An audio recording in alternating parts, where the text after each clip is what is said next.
become repressed, But you know there's a way to be celibate without being repressed.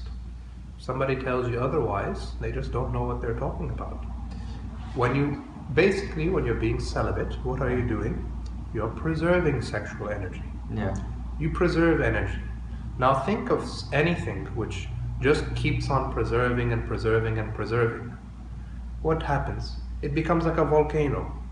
And a volcano with too much stored up energy has to erupt. Why? Because that energy is not being given expression.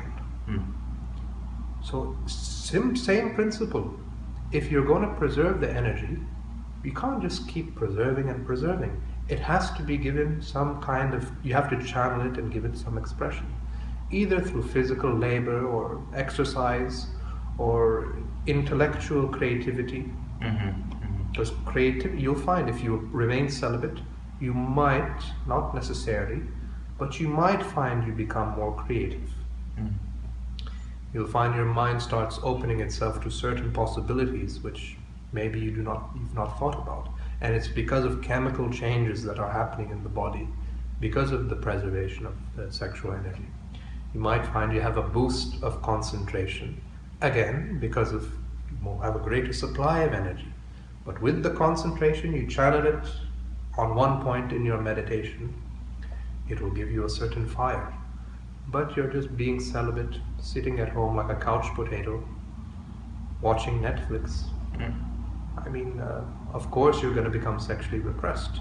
And then what do you want to do? You want to again express that sexual energy by having sex. You don't have to express that energy by having sex.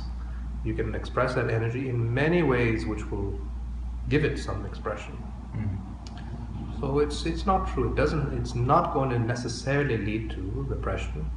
But some people, they practice it irresponsibly. They don't know the mechanics of it.